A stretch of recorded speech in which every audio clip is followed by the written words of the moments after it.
Hello, my name is Richard Corbett from emergebydesign.net, and welcome to my weekly astrological and human design transit report, starting on Monday, May 19th through Sunday, May 25th. Well, let me share a couple highlights of the week before I jump into the charts. The first thing is we're going to be having our third quarter moon on Tuesday morning at 6:58 Mountain Time. So all this week, we will be moving towards another new moon in Gemini on Monday, the 26th. So always want to think about these final weeks of the lunar cycle. It's a great week to reflect on the month. Each lunar cycle, the transits bring us a lot in life, and these final weeks are always great just to collect, reflect, and maybe examine our boundaries. Maybe we've learned something. Well, speaking of learning something, I will mention that we started this lunar cycle with a new moon in Taurus, thinking about grounding ourselves and our resources and what's important with our values. And then it culminated with a full moon in Scorpio. So we may have had some plutonic hidden truths coming to the surface, some challenging maybe conversations out there, but really bringing to light things we need to know about in our journey. And now at this third quarter moon, as we head to the next new moon, wonderful to integrate all that, to examine our boundaries. Maybe there's certain things that we are no longer serving us, that we want to let go and tend to the garden of our soul. Excellent reflection for that this week. Additionally, we have the planet Mars trining Venus all week long. That aspect will be exact on Thursday, but we're really going to be feeling it. They're traveling at fairly similar speed, and so that exact aspect is definitely in play the entire week. We can think about the energy of Mars, how we get what we want, lining up in a very favorable supportive trine with Venus, the planet of our desires and wants and values. So wonderful week to think about our intentions. Where do we see ourselves going? What are the values that we were thinking about at the new moon, and how have we learned things regarding those circumstances through the Scorpio full moon? And now with Mars trining Venus, how may this come to fruition? How are we experiencing this drive of Mars to have our values intact? And then thirdly, this week, you'll see when I get to the charts, there are a lot of individual gates activated this week. Now, whenever I use the word individual, I'm talking about the human design system and individual circuitry. It's composed of the knowing circuit and the centering subcircuit. But the archetypes, and we all carry some degree of individual circuit group activations in our natal body graph. We carry pieces to the overall story of individuality, and we are brought the other pieces by people, relationships, and the planets as they transit. And that overall theme has to do with my truth. Who am I? What is my purpose? Why am I in this life? It speaks to our mutative and ultimately creative energy, how we are here to come and make our own mark in the world, to be our authentic self and share the empowered truth of whatever that may be for each of us. It also brings with it the other end of that spectrum, which is the percolating energy of creativity, which can be felt as melancholy, or the opposite of the knowing, which is the not knowing. And so we may be feeling this oscillation this week, these senses of creative empowerment. I know this is me, this is what I want to do. But then in the next moment or day, we may feel like we've lost it. Where was that creative urge? It's gone. And so just to, I think, be aware, that's why I enjoy looking at these transits with you all, to see what we're being impacted with, and to recognize that that spectrum of energy is asking us, it is inviting us into our personal contemplations about what our creative, mutative energy is doing and how we are expressing that in the world. So those are some of the key highlights of the week. And now I want to pull up the charts, and I'll show you why I'm saying these things. Also want to thank you all so much. If you get support from these videos, if you want to give me a like, or if you haven't subscribed already, go ahead and do that. Really appreciate the opportunity to grow our community at emergebydesign.net. And just always appreciate you guys. So as we look at the chart here, we have Monday. All of my charts are set for noon Mountain Time, except for the lunations. Like on Tuesday, when I get to the next chart, I'll mention that. but they're set at noon. Also in the astrological wheel, I always have it set at 0 degrees Aries. I don't use the house system because that would vary depending on where you are on the planet right now.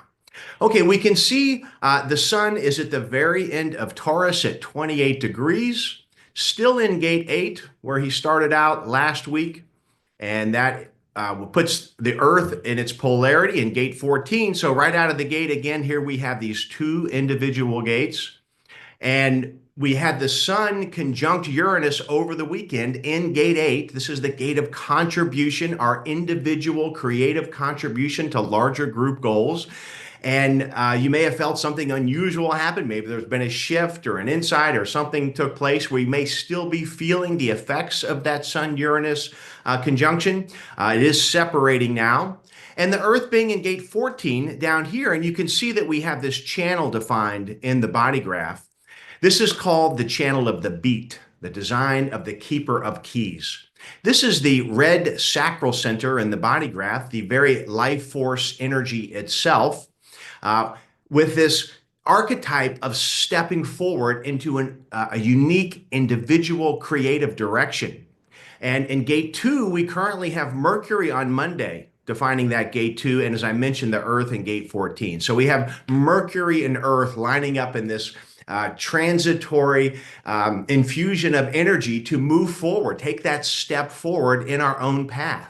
Now, as I say these things, I always want to remind us that we want to be grounded in our authority. These are transits, so it's very helpful to be aware of what they are, as I'm doing in these reports, and see where we can have these deep contemplations of how we're interacting with the transit field, but always want to remind us that it's always about following our personal authority.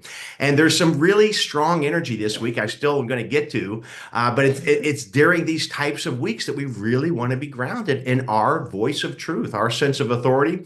If you're new to human design and would like some support in that and to embody that practice, this is what Brandy Jordan, my partner, and I do at emergebydesign.net. So please reach out to us if we can support you. But yes, very important at all times that we stay grounded in that authority, because we have some powerful energy, and this is one of them this week, having the first couple days of the week with this channel of the beat.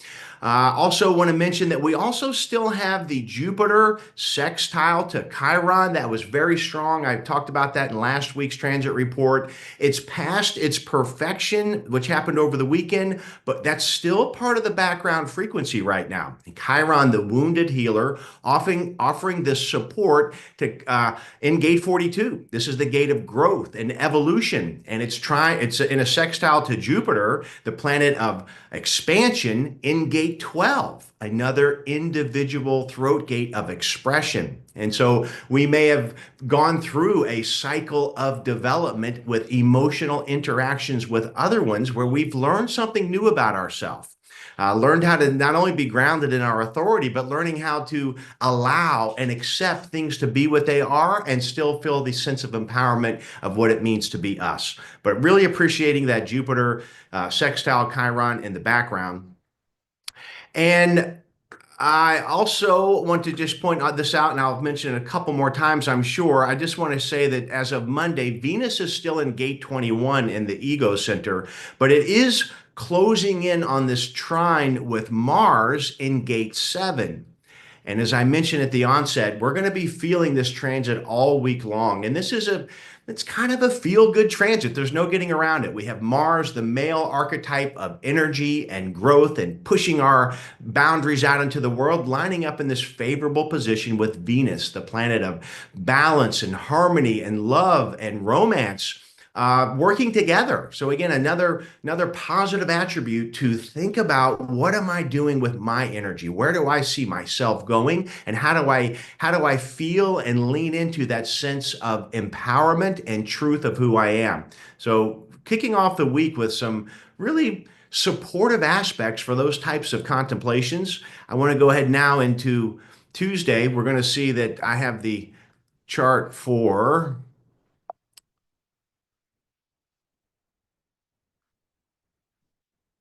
the third quarter moon here. And this was exact at 5:58 a.m. Mountain Time on Tuesday. And you can see in the chart where we've got the sun square the moon, speaking of the third quarter moon, and the sun's still pretty closely conjunct Uranus, so we may still be feeling some sense of something unusual or shocking coming into us, but um, we've got this channel of the beat still going on at the third quarter moon. And the other thing I want to mention is that if you look at Saturn here in the astrological wheel, at the very end of Pisces, already in gate 25 for some time now, gate 25, line 2, is joining Neptune, who is already in gate 25. Now, this is a long-term conjunction. I'm going to talk about it briefly here. But this gate 25 in the G center, the center of the higher self, this gate is actually called the spirit of the higher self. It's part of the channel of initiation, part of that individual circuit group I was talking about. And I want us to think about these two archetypes. You know, Saturn and Neptune as planetary archetypes are about as different as any two planets can be. Saturn is the taskmaster, the planet of limits, challenges. You know, Saturn is always promoting growth and maturity through difficulty. So that's why he's called a malefic in ancient astrology, but he really does love us. He is here to help us learn something, to help us mature into our authentic selves. But it is a very 3D reality energy. Saturn is really offers these guardrails in life that we bounce up against, and we get to push through them in our road to maturity. If we think about Neptune, Neptune is far outside the bounds of Saturn. Neptune rules Pisces. Neptune is about creativity, illusions, imaginations, sometimes delusions. It can get a little lost in that ephemeral world. But what I love about Neptune is that Neptune is always here to support our limitlessness. We can do anything in that sense. The sky's the limit. This is the world of Neptune, that creative imagery.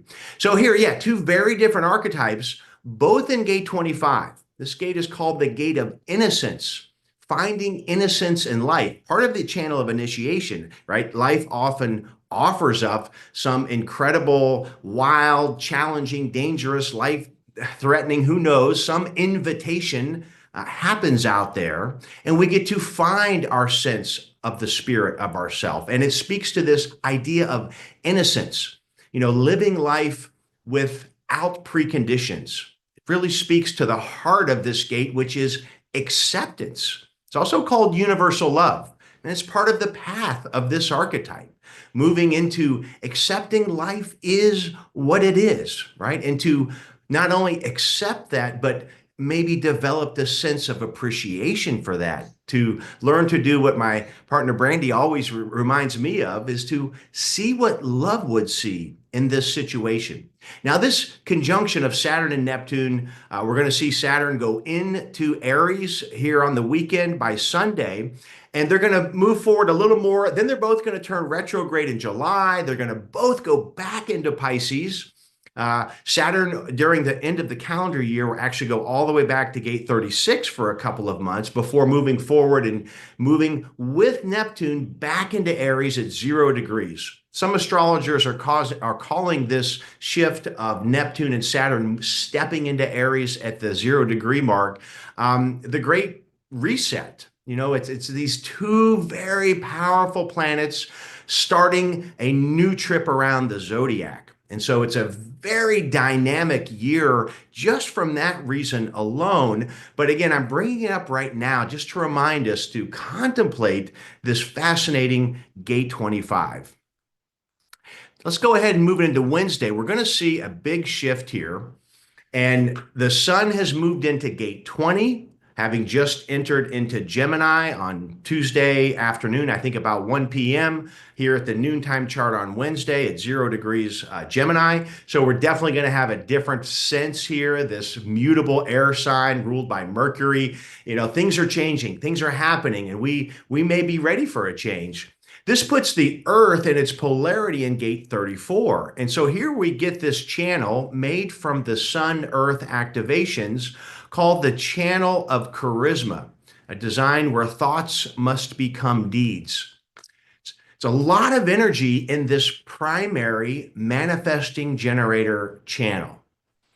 The sacral center is the life force energy. The sacral center creates life and sustains life. And it is in this channel where the sacral has its only direct access to the throat through gate 34, the gate of power and might, energetically one of the most powerful archetypes in the entire body graph, having direct access to gate 20 through this channel, the gate of the now, the moment, being present, existentialism in the moment. So a lot of energy here. We may see this out there in the world. It's going to be a busy week ahead once we have this channel activated. And to remember that not everything out there is for us. Only we have our own inner compass that can guide us in our decision making. But there is some energy out there certainly to be aware of.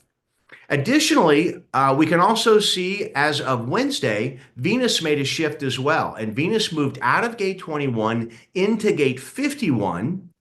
And so I talked about Saturn and Neptune in gate 25. And now here we have Venus joining those planets in this channel of initiation. This is sort of the heart and soul of the individual circuit group. All right. Again, these initiations into life and what life will become for us is centered around the story of this channel.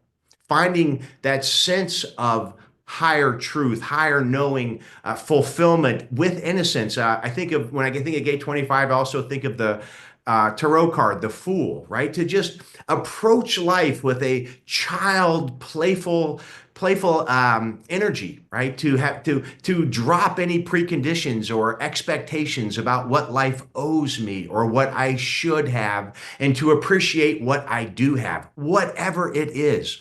So yeah, very, very powerful energy happening right there. Another amazing thing I want to point out, it's very rare. I haven't mentioned, well, I mentioned Uranus, but the fact that it's in gate 8, it's going to be there for a very long time. I know last week I was talking about Jupiter in Gemini in gate 12. I just mentioned that the sun is in gate 20, and here we have Mercury in gate 23. So here on Wednesday, and for a couple of days, we have all 4 of the individual throat gates activated. That's really fascinating to pause and think about that. It's saying that we're getting a lot of energy from transits, from the outer world, from other people, that is stimulating our ability right now to listen to our unique voice of creativity. Wonderful time to do whatever exercises, modalities that stimulate your creativity, and to listen to your stories and interacting with the world out there. Are you hearing the sense of your empowerment? Or are we still in the uncertain phase, right? It's easy for us all to drift back in sometimes during times of turbulence into that victimization or woe is me. And that's quite all right. We have to experience everything to find our center ground. But there may be that sense of, I don't know. And not knowing is beautiful. Just the, again, acceptance of not knowing is a total different frequency. It changes our perception. It actually changes reality. But right now, there's a large energy in the air that is promoting these inner reflective questions for each of us. Again, who am I? What is my path? What is my purpose? And the chart here with this channel of initiation is saying, hey, life is offering you an invitation to find your own sense of charisma, your own sense of power, right? This is, again, we need to look at this energy and compare to our individual charts to see how we're all individually being activated. But that is the greater thematic this week. And that's why I'm saying that this is a wonderful week to ask ourselves these questions and where we are in that process, and what do we need to let go that we've been holding on to that's holding us back, and what do we need to allow to exist in our world and appreciate it for what it is, and so forth. So yeah, very powerful dynamics there. And I mentioned that Venus in gate 51 is trining Mars in gate 7. Now, gate 7 is also in the G center. It's part of the channel of the alpha, and gate 7 carries with it this idea of leadership. And it's not the strong arm leader. This is like democratic leadership. This is guidance for everyone. It's collective circuitry. It's about improving the patterns of life, finding our own rhythm that makes sense to our health, and offering guidance into how this pattern could be perfected to benefit everyone. So I think that Mars-Venus transit is just fascinating against the backdrop of the activations in the body graph. So here we're getting this sense with all these individual gates activated, there's an initiation into what our sense of our personal authentic voice of truth is, and finding the energy or having the energy to move forward with that mission or purpose, whatever that may be. So really some beautiful positive signs, but as I've shared already, just to remember that knowing also comes with not knowing. And we may find ourselves at either end of that spectrum, but we are on that spectrum right now. And with time, patience, self-love, and acceptance, we are getting the winds of support right now to find those answers for ourselves. All right, go ahead and move it into Thursday here. And on Thursday, the sun moving through Gemini is beginning to form a trine with Pluto. And while it's going to be doing that over the next couple days, it's also forming a sextile to that Saturn and Neptune in gate 25. So here we have, I was mentioning all those individual gates. The sun bringing us its life force energy in the gate of the now, being present right now. What a great transit that is, considering it is the last week of the lunar cycle. By Thursday here, we're in the final days of this lunar cycle. And so to sink into your own sense of presence and connection to your body, listening to your body, with all these other aspects right now, I am sure that there are deep contemplative answers that may rise to the surface for each of us right now. And going to go ahead, we'll take it into Friday. And on Friday, Mercury is going to move into gate 8. So it's lining up with Uranus in that gate 8. So we're still just more cards of individual activations happening. And let's see, the channels are still there, the channel of initiation, the channel of charisma. I'll go ahead and move to Saturday here. You can see that trine between the sun and Pluto. This can be really supportive in these final days of this lunar cycle because, again, at the full moon, we had Scorpio, and Scorpio was in a challenging aspect with Mercury. So there could have been some emotional turbulence of, again, things coming up that we needed to be aware of. But here, closing out the lunar cycle with the sun trining Pluto, it's giving us a sense that we can now integrate what we've learned, that there's been some plutonic sense of truth that we can accept now. We can work with it and move forward as we go into the next lunar cycle. And then on Sunday, just want to mention that Saturn has moved into Aries. You can see Saturn at 0 degrees Aries there, which happens in gate 25, line 2. And I think I'll close it out there. So as we look at the chart here, we have Monday. All of my charts are set for noon Mountain Time, except for the lunations. Like on Tuesday, when I get to the next chart, I'll mention that. But they're set at noon. Also in the astrological wheel, I always have it set at 0 degrees Aries. I don't use the house system because that would vary depending on where you are on the planet right now. Okay, we can see the sun is at the very end of Taurus at 28 degrees. Still in gate 8, where he started out last week, and that puts the Earth in its polarity in gate 14. So right out of the gate, again, here we have these two individual gates, and we had the sun conjunct Uranus over the weekend in gate 8. This is the gate of contribution, our individual of this spirit of the higher self, also called that universal love, being able to tap into that frequency, to bring Saturnian structures into our life that support the growth of our own sense of higher self. And also to tap into Neptune with its power of illusions and imaginations and creativity. So between structure and creativity and imagination, how they can come together so that we can find our own personal initiation into our own sense of charisma. So just sort of keynoting what the week has going on for us. I think I'll leave it there. Just want to thank you all again for joining me. I wish you all a great week, and I'll see you next week for the new moon in Gemini. Bye for now.